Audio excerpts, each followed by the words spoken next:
You open your eyes for the first time and the world has already made a decision. You don't matter. Not as a name, not as a voice, not even as a body. Just a statistic. Born into a country where being born wrong means you're already dead. You don't know it yet, but you've just become one of them. An 86. Your hair is too dark. Your skin, not quite silver enough, and that's all it takes. In the Republic of San Magnolia, purity is policy, and anything outside it is labeled as defective, subhuman, disposable. So while other babies are wrapped in blankets and love, you are registered, numbered, and forgotten. And the worst part, the world believes it. They call it a war with no casualties. But that's only true if you erase every casualty that doesn't look like you. By the time you are 5, you've already learned how to disappear. You walk with your head down, you speak in whispers, you never cry too loud because attention here is punishment, not comfort. There are no bedtime stories, no someday you'll be someone's speeches, only barbed wire, watchtowers, and a life sentence carved into your name. You grow up watching parades on the state-controlled news, politicians smiling under confetti, declaring peace, unity, and technological superiority. They say the war is being fought by drones. They say there's no blood. But you know the truth. You are the drone. And that truth festers like rot. Then comes the day when the sirens scream. Your name, not your real name, just your number, is called. You are barely old enough to carry your own pack, and they already hand you a uniform, not as a soldier, not as a recruit, but as a processor, the human pilot of a barely functional metal shell, the juggernaut, a death trap disguised as a war machine. They say it is your duty, that you're fighting to protect the Republic, but they don't even acknowledge you exist. Your unit is Spearhead Squadron. No flags, no medals, just tired eyes and haunted silence. The veterans don't greet you, they don't smile. They've seen too many kids like you show up, and they've buried too many who didn't make it past week 1. Your machine is rusted, held together by patches and desperation. It hums like it's already dying, and maybe it is. Maybe you are, too. Your first battle is nothing like training. There is no honor, no strategy, just panic. You hear screams through your comms, you hear static, you hear begging, and then you hear silence. That silence becomes familiar. It becomes routine. You survive. Barely, but nobody celebrates, because survival doesn't make you lucky here, it just means you get to watch the next person die. You begin to understand what war really means, and that's when you meet Shin, the Reaper. He's your squad leader, and he's different. Always quiet, always first into the fight, but what sets him apart isn't his strength, it's the ghosts. He hears them, every voice lost in the line, every processor who died with their comms still open. They don't leave him, they echo in his head. And when you die, your voice will join them too. You start to drift. You stop learning names. You stop getting close. The death count climbs. The bunks grow empty. And through it all, your handler, the one speaking to you from behind the screen miles away, keeps calling you by your unit number.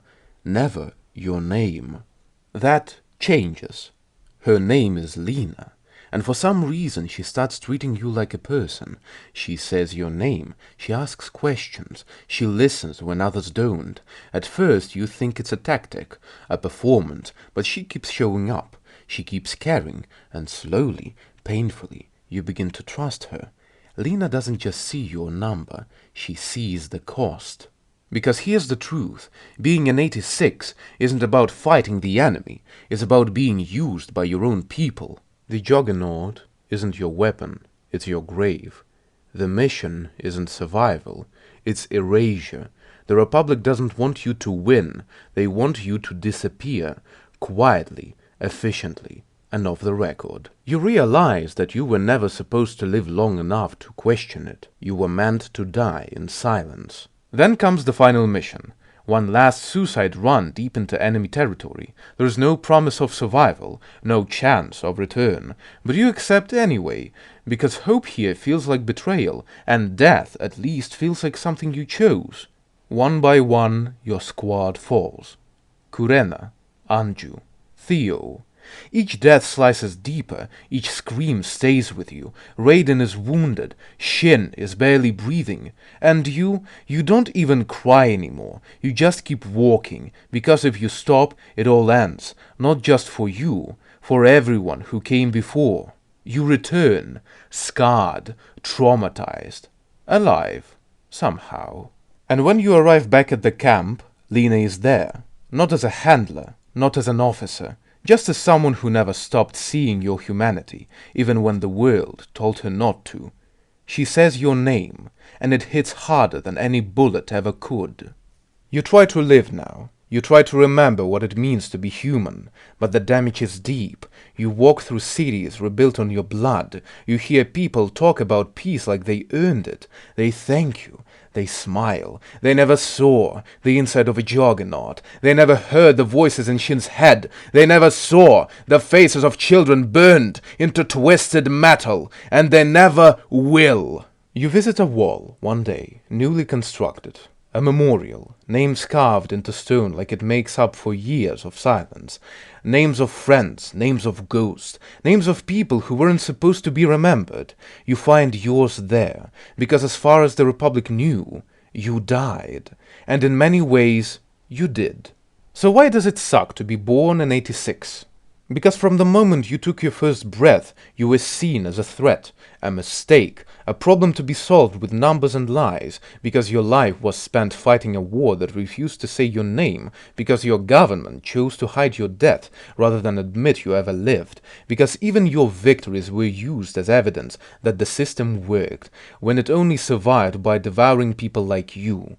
Being born in 86 isn't just a curse, it's a disappearance, a slow erasure of everything that made you human, and the worst part, they made you think that was normal. But here's what they never expected. That you would remember, that you would fight back, that you would carry the names of the fallen and refuse to let them vanish, that you would come home and say, "No, I existed, we all did." You were never just a number, you were never just a processor, you were someone. And now when they ask who you are, you don't say 86, you don't say expendable, you don't even say survivor. You say, "I was the voice you tried to silence, I was the soldier you sent to die without a name, I am everything you refused to see, and I am still here." And for the first time in your life, that truth is yours. And no one, not the Republic, not the war, not even death, can take it from you again.